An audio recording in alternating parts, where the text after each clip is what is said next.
تو ایسے ہی جن چیزوں کے جو ہے نا کرنے کا حکم ہے وہ حلال چیزیں ہیں اور ان کو قرآن شریف میں گنوایا گیا ہے، ان کی لسٹ دی گئی ہے۔ اسی طرح سے شادی بیاہ کے موقع پر کچھ رشتے حلال ہیں جس سے شادی جائز ہے، کزنس وغیرہ، اس کی بھی سورہ نساء میں لسٹ موجود ہے۔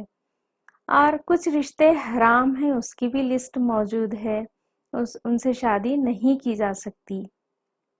تو رشتوں کے وقت میں بھی حرام اور حلال کا لحاظ رکھنا ہے۔ مکروہ مباح اس کے بعد کے درجے ہیں، حرام حلال کے بعد میں مکروہ اور مباح۔ مکروہ کا مطلب ہے کہ کراہیت والی چیز، جس سے کراہیت پیدا ہو، مطلب کہ اگر آپ کے جسم پہ یا آپ کے کپڑوں پہ تھوڑی سی غلاظت کسی بھی طرح کی لگی ہوئی ہے اور آپ جلدی میں نماز قائم کر لیے، اس طرف دیکھے نہیں، تو اللہ تعالیٰ کراہیت کے ساتھ اس کو قبول کر لیتے ہیں، مکروہ ہو جاتی ہے وہ نماز۔ یا نماز میں زور سے ہنس دیے تو نماز ٹوٹ جاتی، لیکن نماز میں مسکرا دیے کر دیے تو نماز کے کیا ہوتی ہے، مکروہ ہو جاتی ہے، کراہیت والی ہو جاتی ہے۔ تو اس طرح سے کوئی چیز آلودگی اگر مل جائے، کسی اچھے کام کے کرنے میں کچھ آلودگی مل جائے تو وہ مکروہ ہو جاتا، پولیوٹ نہیں ہونا، کام خالص رہنا ہے۔ اس کے بعد میں مکروہ کے بعد میں ہے مباح۔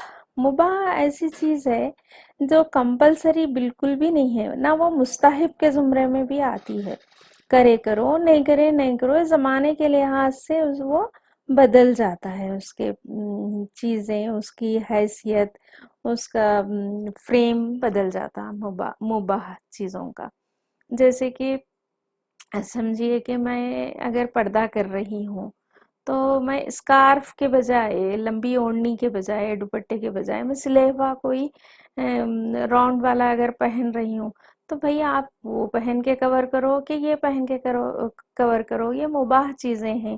آپ کالے رنگ کا برقع پہنو یا رنگین برقع پہنو، یہ مباح میں آنے والی چیزیں ہیں، تو اس پہ کچھ ڈسکس کرنے کی کوئی چیز نہیں ہے۔ یہ زمانے کے لحاظ سے اور خطے کے لحاظ سے بھی لوگ جو ہے نا اس کو اپنا لیتے ہیں۔ جیسے آپ لوگ دیکھتے ہیں کہ ایرانی لوگ ہیں، بڑی چادر کا استعمال کرتے، تو ان کا بھی پردہ ہو جاتا۔ اور ہمارے پرانے مطلب 50 سال پرانے زمانے میں ہمارے خواتین بھی، مسلم خواتین ہندوستان کے، وہ لوگ بھی بڑی چادر کا استعمال کرتے تھے، سلا ہوا برقع نہیں استعمال کرتے تھے۔ آج کل عبایا جس کو کہہ رہے ہیں، تو اس کی نوعیت الگ ہے، اس کی نوعیت الگ ہے، لیکن دونوں بھی کیا ہے، برقعے کے طور پہ یعنی حجاب کے طور پہ استعمال کر رہے دونوں چیزوں کو بھی، تو یہ مباح چیزیں ہیں۔ ایسے برقع اوڑھنا کمپلسری ہوگا، لیکن برقعے کی جو نوعیت ہے، جو اس کا کٹنگ ہے یا رنگ روپ ہے، ڈیزائننگ ہے، وہ مباح میں شامل ہے۔ اس پہ آپ ایسے بھی اپنا لو یا ویسے بھی اپنا لو، اس سے اس کا کچھ بھی ربط نہیں ہے۔ امید ہے کہ باتیں بہت ساری کلیئر ہو چکی ہوں گی کہ مستحب، بار بار پچھلی ویڈیو میں مستحب آ رہا تھا، دعا میں، دعا مانگنے کے طریقے میں یہ مستحب ہے وہ مستحب ہے بول کے، تو اس کے لیے، اس کی توضیح کے لیے یہ کلپ بنائی میں۔ اور مزید کہیں کچھ سمجھ نہیں آ رہا تو ہمارے اطراف میں ائمہ ہیں، ہمارے اطراف میں خطیب ہیں، کوئی بھی جاننے والے ہیں، ان سے پرٹیکولر کوئی چیز کے بارے میں پوچھنا ہے تو پوچھا جا سکتا ہے۔ یہ صرف اہل شریعہ لوگ ہی بتا سکتے کہ مزید اس کی، اسی لیے میں زیادہ تشریح نہیں کی اس کی، بس چھوٹی سی بات بتا دے رہی کہ ہم جو بھی کام کرتے ہیں وہ کام کو 8 زمروں میں تقسیم کیا گیا ہے: فرض، واجب، سنت، مستحب، حرام، حلال، مکروہ، مباح۔ تو جزاکم اللہ خیرا کثیرا، والسلام۔